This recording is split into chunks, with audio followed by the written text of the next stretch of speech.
What if the cheapest water system on your property is already built? A 1,000 square foot roof can collect about 1,600 gallons of water a year with just $50 worth of hardware. That's not survivalist fantasy. It's basic math. The Romans knew it. Bermuda still requires it by law. And 50,000 underground tunnels in Iran have delivered water for over 2,500 years. Yet in 17 states, laws still restrict how much of this free water you can collect. Most Americans are taught to ignore the roof and trust only the pipe. The Amish never did. Many never connected to a utility water line in the first place. They have been harvesting, filtering, and drinking rainwater for generations, and their methods cost almost nothing. Today I'll show you exactly how the system works, what it costs, what the law actually says, and the 7 mistakes that can ruin it before you collect your first gallon.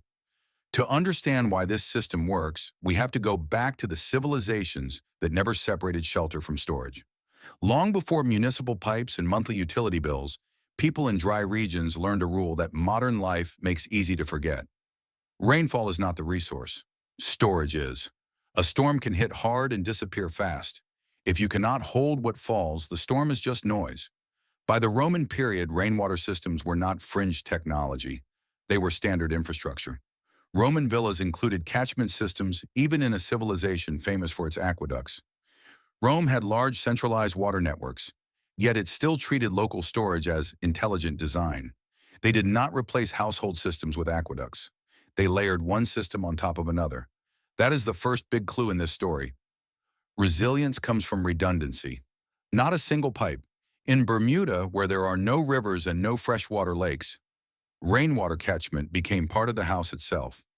White-stepped limestone roofs were designed to collect rain and direct it into household tanks. That practice became embedded in building law because the island's survival depended on it. The roof was not just weather protection, it was part of the plumbing. And in Persia, engineers in the first millennium BC built qanats, underground tunnel networks that moved water by gravity alone. Today, there are an estimated 50,000 qanats in Iran. 3/4 of them are still working. Not curiosities, active water infrastructure older than most civilizations still standing. For most of human history, a building that could not collect its own water was incomplete. So if every major civilization figured this out independently, why did modern homeowners forget? And more importantly, who never forgot the math? Before we get to who still does this, we need to do the math. Because the math is what makes everything that comes next impossible to dismiss. Your roof is already a catchment surface. The only question is whether rain goes into a drain and disappears or into a system you control. Here is the basic yield rule. 1 inch of rain on 1,000 square feet of roof produces roughly 620 gallons. In a place with 30 inches of annual rainfall, that same roof has a gross collection potential of about 18,600 gallons per year. Even after losses, you still have roughly 15,000 usable gallons. Now add the cost side. The average American household pays around $11 per month for water, including sewer charges. Water bills have risen 207% since the year 2000, while general inflation rose only 93%. Water is rising faster than almost anything else you pay for. A basic rainwater system costs $50 to $150 for parts. In favorable conditions, payback lands in the 2 to 5 year range. After that, the water keeps arriving without a monthly purchase order. So the engineering works, the economics work, the history is obvious, which raises the real question. If rainwater harvesting is this effective, why don't more people do it? The answer is that some communities never stopped. They have been building, filtering, and living on harvested water for generations without a single utility connection. And they figured out something the rest of us forgot. In Holmes County, Ohio, the largest Amish settlement in the world, there are homes that have never received a water bill. Not one. Not because they drilled expensive wells with electric pumps, but because they built their infrastructure the way the Romans built theirs, with gravity, with storage, and with an understanding that water arriving on your property belongs in your system, not someone else's. Amish water systems rely on cisterns placed higher than the house. Gravity does all the work. No electric pump, no utility connection, no monthly bill. When you put the storage above the point of use, physics delivers the water for free. The Amish understood this the same way Roman engineers understood aqueduct slope. Community wells drilled hundreds of feet deep are maintained collectively. Natural springs provide gravity-fed distribution without any machinery, and hand pumps, manual or animal-powered, serve as the primary backup. A hand pump is not a compromise. It is a deliberate choice that removes one more dependency. They did not reject modern plumbing because they were against technology. They rejected dependence. And their filtration method, the one using nothing but an oak barrel and materials from the ground, is something I will show you exactly how it works later. But first, understand that the Amish are the most visible proof that water independence is not a fantasy from a survivalist forum. It is a functioning design pattern practiced daily by thousands of families right now. Now let me show you the system itself, because every working rainwater system, whether Amish or modern, whether in Holmes County or your backyard, follows the same 5 fundamental rules. Every civilization that survived drought independently arrived at the same 5-part answer. The names changed, the architecture did not. The first component is the catchment surface. That is your roof. A metal roof captures about 95% of the water that hits it. Asphalt shingles capture 80 to 85%. Steel or tin roofs are standard on Amish barns and houses, and that was not an aesthetic choice. Metal sheds water faster and cleaner than almost any other roofing material. The second component is conveyance. Gutters and downspouts that move water from the roof to storage. Your gutter has to be sized properly to handle runoff during a big storm, so water does not pour off the roof and spill over the edge. Bad slope, clogged gutters, or undersized downspouts can kill performance before the water reaches the tank. The Amish use simple tin gutters angled right with no over-engineering. They do not optimize for appearance. They optimize for function. The third component is the first flush diverter. This is the quality gate. The first rain washes accumulated dirt, bird droppings, and pollen off your roof. You do not want that in your storage. A first flush diverter is a PVC pipe with a float ball. Dirty water fills the pipe. The ball rises and seals the chamber. Clean water flows to the tank. The whole thing costs $30 to $60 in PVC fittings. This is where a serious system separates itself from a decorative barrel. The fourth component is storage. And this is the part ancient builders understood better than most modern homeowners. The tank is not just a container, it is a time shift device. It stores abundance when it rains and releases it when it does not. Your tank must be dark or opaque to prevent algae growth. It must be screened to keep out mosquitoes and rodents. It needs a vent so water flowing in does not create a vacuum and implode the tank. That can actually happen. And it should overflow into a second tank rather than onto the ground. The Amish solved every one of these problems with a single design choice: underground concrete cisterns, naturally dark, naturally cool, naturally gravity ready. No pump needed, no electricity. The fifth component is delivery and treatment. If your tank sits higher than the point of use, gravity can do the work. If not, a pump provides pressure. For non-potable uses like garden irrigation, toilet flushing, and laundry, no treatment is needed. For potable use, filtration is required. Now, every one of these 5 components can fail, and most beginners make the same 7 mistakes. What is interesting is that the Amish avoid every single one, not because they read the same internet forums you and I read, but because their design principles eliminate the problem before it starts. Mistake number 1, making it expensive. A lot of people look at what it takes to harvest rainwater, and they see big complicated systems with underground pipes and electric pumps and filtration units, and they say that is too expensive. You do not need that. Reclaim barrels cost $20 to $30 from water treatment centers. IBC totes run $80 to $120 used and hold 275 gallons. Old hot tubs work. It is better to harvest some and do it on the cheap than it is to harvest none. The Amish are frugal by principle. They repurpose everything. An Amish family would never spend $5,000 on what a $50 barrel and some PVC can accomplish. Mistake number 2, letting mosquitoes in. Mosquitoes are a serious problem. Even an old tire can breed mosquitoes. If you have a big barrel of open water, it looks like a mosquito breeding haven. Cover everything with screening. Use mosquito dunks, which are a natural bacteria that kills larvae without being toxic to plants or anything else. The Amish build covered stone cisterns underground. Mosquitoes cannot reach what they cannot find. Mistake number 3, choking the flow. The first rain barrels I saw had small brass spigots from the hardware store. After the first rain, they only had a trickle, probably a gallon a minute. You put a 5-gallon bucket underneath and sit there watching it fill up for the next 5 minutes. That is ridiculous. Use big PVC valves. The Amish do not have this problem. Gravity from an elevated cistern gives you pressure without a single pump. Physics is the spigot. Mistake number 4, going too small. Two 55-gallon drums overflow in 5 minutes of heavy rain.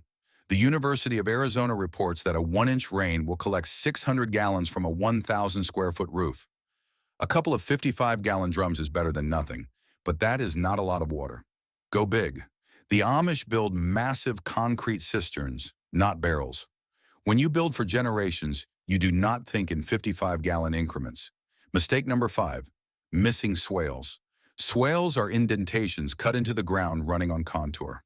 Water comes down a slope, hits the swale, catches and soaks into the ground slowly rather than running off to the river. This is not a way you capture water for drinking. This is a way you capture it for your orchard or your gardens. The Amish have been practicing natural land management for centuries.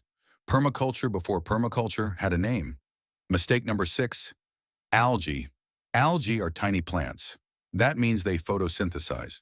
So there is a real easy way to keep algae out. Cut off the light. If you've got a rain barrel that is white and sunlight is coming through and turning it green inside, just paint it black. Underground Amish cisterns are naturally dark. Problem solved before it starts. Mistake number 7, the very biggest mistake, not harvesting rainwater at all. Rainwater compared to chlorinated water is so much better for your garden. You can put a trash can underneath the gutter if you really want to start harvesting water right away. The Amish would never let free water run off their property. That is not frugality. That is engineering common sense.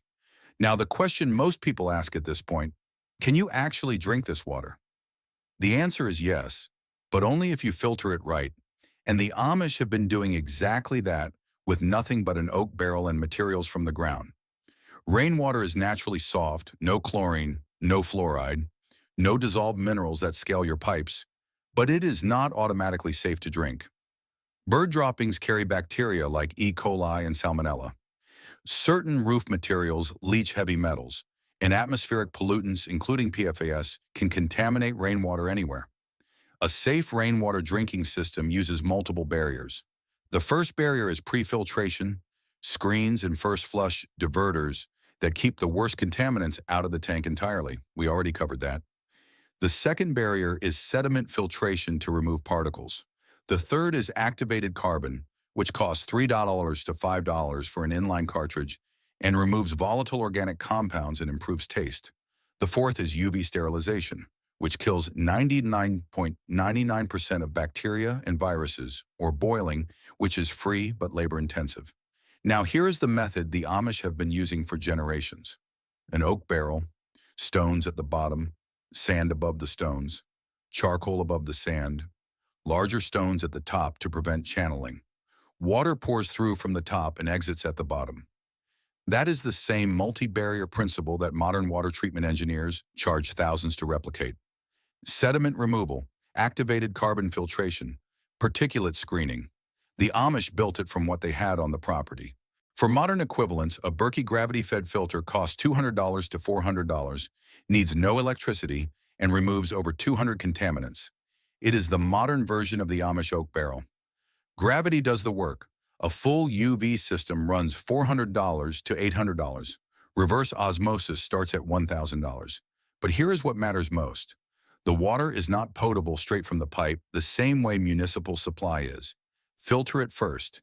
Test it regularly. This is competent independence, not fantasy independence. So the system works, the math works, the filtration works. Ancient civilizations proved it. The Amish practice it daily. Modern science confirmed it, which raises the question you have been waiting for. If this is so effective, why does the law still make it difficult? Rainwater harvesting did not become controversial because it stopped working. It became controversial because it passed a performance test. A household-scale system that lowers bills, reduces dependence, and stores part of its own supply is not just a plumbing choice. It is a shift in power. In the western United States, water law developed under scarcity. Mining camps, farms, ranches, and growing towns needed rules for who could take water from rivers and streams, and the doctrine that shaped much of that region was prior appropriation, first in time, first in right. But legal systems built for rivers do not always adapt gracefully to rooftops.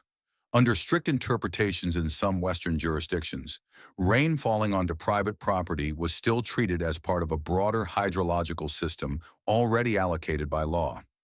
A drop can land on your shingles, and on paper, it is already spoken for. Colorado became the most famous case.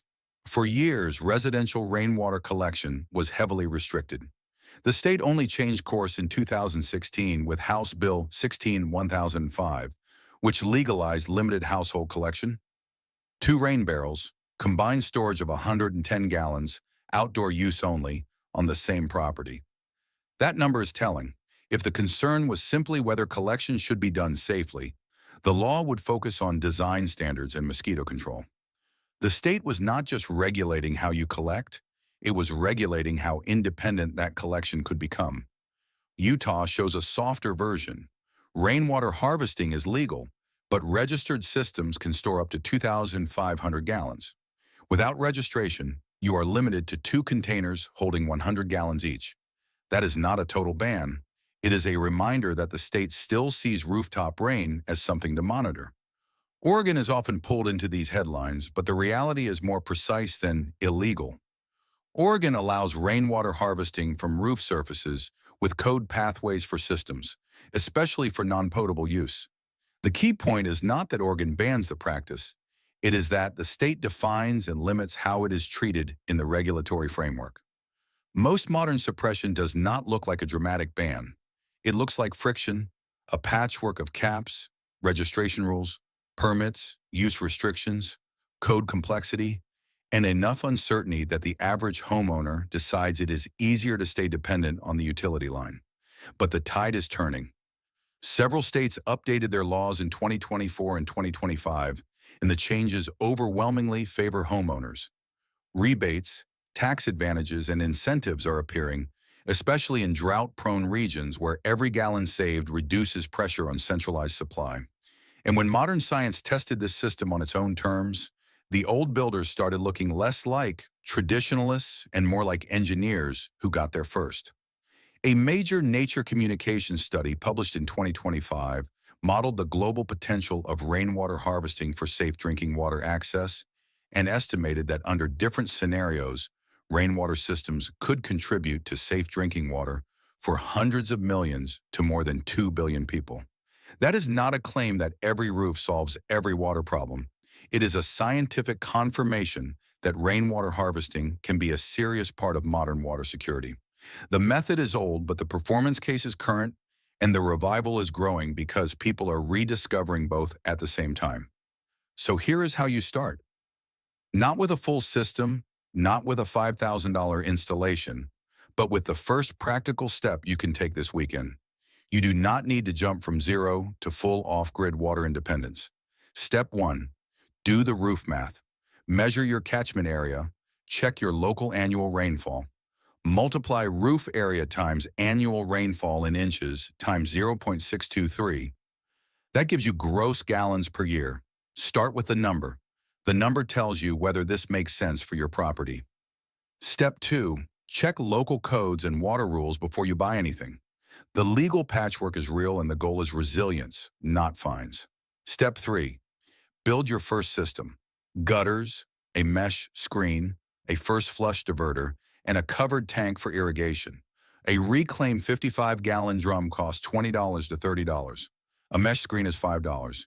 A PVC first flush diverter is $30 to $60. A downspout adapter is $10. Total $50 to $150 for a functioning irrigation system. Step 4. Expand to indoor non-potable uses like toilet flushing and laundry. Design to code and check local requirements. Step 5. If your goal is potable water, treat it with the seriousness it deserves. Engineered filtration, UV sterilization, maintenance schedules, and water testing. Not fantasy independence, but competent independence. The Amish did not build their water systems in a weekend. They built them over generations, each system a little better than the last. Start with step one. The rest follows. The strongest infrastructure is not always the biggest system in the room. More often, it is the one that keeps working when centralized supply is strained, expensive, delayed, or disrupted. The Amish understood something that modern systems forgot. Resilience comes from redundancy. Not a single pipe, not a single provider, not a single point of failure. A roof that collects, a system that stores, a filter that purifies, and a household that answers to no one for the water it drinks. If this story has changed the way you look at the rain falling on your roof, please subscribe and like the video. We are uncovering the history and the practical skills that have been overlooked for too long. Start planting the seeds of your own future. The next archive of hidden knowledge will be opened very soon.